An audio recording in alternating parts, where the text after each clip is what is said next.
Have you ever wanted to just wander around a jungle in the Malazan world? Well, I got the book for you. Blood and Bone by Ian C. Esslemont.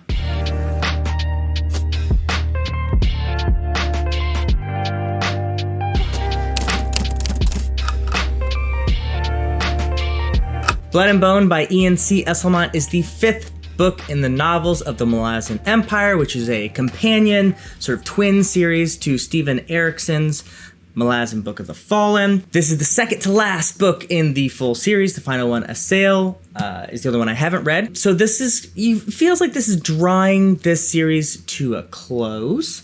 It takes place on the famed continent Jakuraku, where Kalor first set up his empire 200,000 years ago, and a lot of very important events take place in the Malazan world on Jakuraku, and this is the first time we're seeing it kind of like first person, so that's very interesting. On Jakuraku, a couple things are happening. First, the mages of the thaumaturges, and they are this like mage-centric culture that is really focused on controlling the body. And they are trying to quell a rising rebellion where a lot of the tribes around this island subcontinent are uniting under a mysterious warlord. Also with the Crimson Guard tension that we've been reading about in the novels of the Malazan Empire happening in the background between the disavowed Skinner and his crew and the avowed, the actual Brotherhood of the Crimson Guard, led by Kaz. And it's interesting we were returning to the Crimson Guard storyline because that has been kind of the primary thread through most of the novels of the Malazan Empire, but we took a big break from that with Orb, Scepter, Throne. So I was glad to return to that story in this book, but I have to say, as I just described the plot, it sounds interesting, and I found this book terribly uninteresting. Despite all of the interesting plot elements I just mentioned, and the huge amount of Malazan lore around Jakuraku, and some interesting presences that are on the island, and gods and ascendants, this book really let me down when you actually got into the nitty-gritty of the story. I felt like primarily this was people traveling in a jungle. And like for that to work, the jungle really has to become this secondary character, this menacing presence. You know, I think of Heart of Darkness by Joseph Conrad, where it is just oppressive as you're going through this, and this building sense of dread as you get closer to Kurtz. And like, this just doesn't have any of that. There's some gross stuff that the jungle does, and there's poisonous beasts and insects and weird trees, but like none of it overwhelms the narrative to make it interesting enough for the amount of time that Esslemont takes for us with a bunch of main characters to just be in this jungle. I think probably like this is a 500-page book, like probably 300 pages, if not more of this, is just jungle travel. And it really exhausted me by the end of it, I have to be honest, and I didn't really enjoy this book.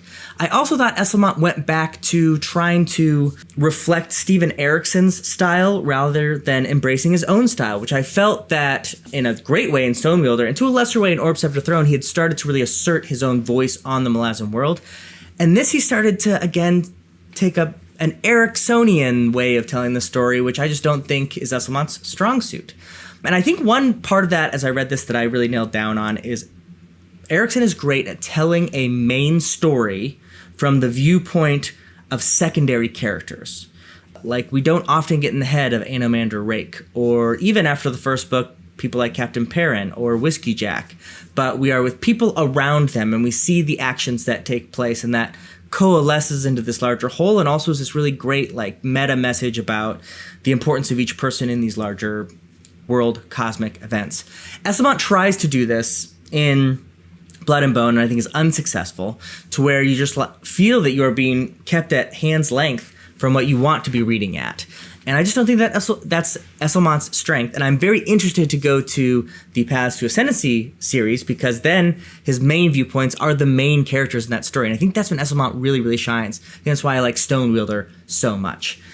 So it's probably not a surprise to a lot of you that this is going to be an if you like X, pretty low on my rating scale. If you like the Malazan world, there's stuff in here that you'll want, especially because, again, Jakuraku is such an important part of the world and lore.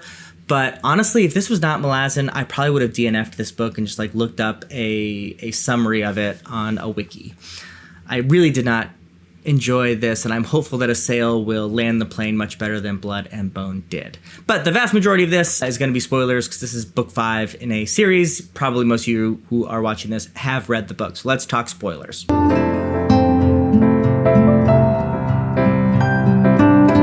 So I think the easiest way to do this is just to go through each of the main characters, kind of what I thought of them and why I liked or didn't like their storyline. Sang and Hanu were probably my favorite, and especially at the beginning, like the first 100 pages, I was so excited with Sang's story. This young woman who has some sort of like ancient calling to unite the spirits of the jungle and people who have died to the jungle or as part of her tribe, and sort of hoist on the history of the oppression that she has felt, and also in some ways correct an ancient power's wrongs. I mean, I just thought it was so good. She was very likable, like a good mix of like naive and noble.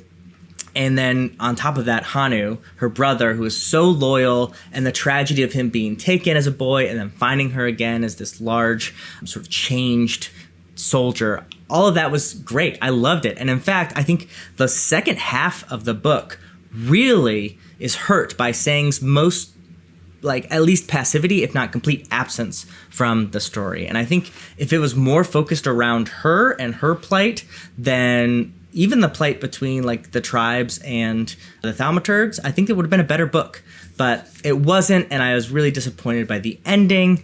I liked her sort of get together with Ponlor and like an understanding between them two at the end, but I wanted her ascension to the priesthood of light to be more fascinating than it was, more heavy.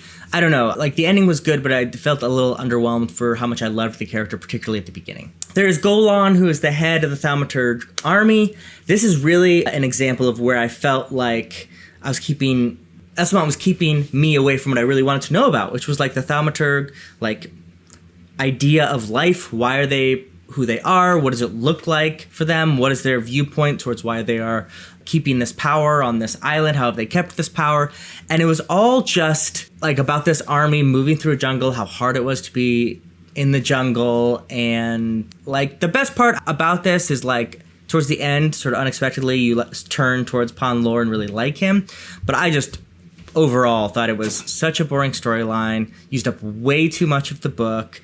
And the tension and the battle between any of the big battles between the thaumaturgs and the tribes were just like not interesting. And I didn't really care about Golan. Like the whole thing with Kenjak, I think, the bandit lord, like was not interesting to me. It was really a letdown, honestly. And again, a lot of pages of this book are dedicated to the storyline that I found really hollow. Slightly better are the tribes of Admani, I think. Am I saying that right? Let me look. Adwami, Adwami. I really like the character of Jalal. He instantly grabbed me, similar to Sang, as like a very interesting character and a trope that would be interesting to see what Esslemont will do with it. Like this young poet, warrior, prince who is trying to be noble in the face of a very difficult military campaign. Like a lot of that's interesting. He falls in love with a princess. Like a lot of kind of weird Joseph Campbell-y, like rhythm of a story thing. And I thought it would be very interesting, but it honestly doesn't go anywhere. That, I think, is the ultimate tragedy of this book, particularly because I want to pivot to the war leader. The war leader is Calor, which, like, Calor coming back to Jakuraku and exacting his revenge on the place where he first set up his kingdom and where he first was cast, or the crippled god was pulled down to try to cast Calor aside and, like, destroyed Coral. And this, like, all of that, fascinating. Why was it kept from us for just like one weird pull away at the end? Why wasn't it more fascinating? Why wasn't Calor more centralized in this story? A huge missed opportunity for me. Like, are the thaumaturgs like supposed to be sort of descendants of the ancient mages? I don't know.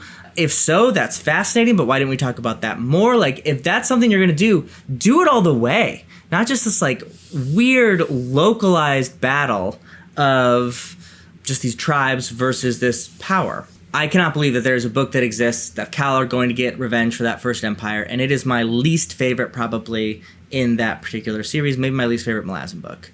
Very disappointed in that. And that brings me to another sort of disappointing conclusion, which is the tension between the Disavowed and the Avowed in the Crimson Guard. This has been building up now for 3 books, and the ultimate confrontation between Skinner and Kaz is completely anticlimactic.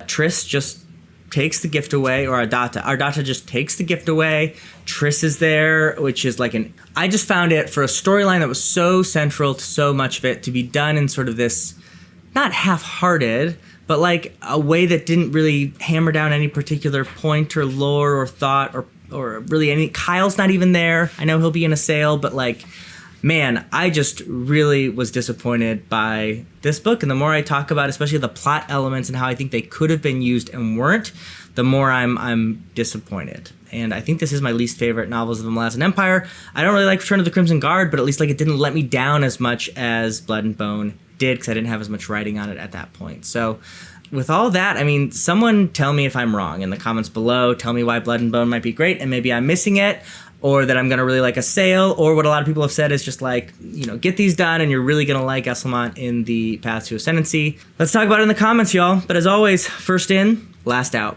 Have you ever wanted to just waddle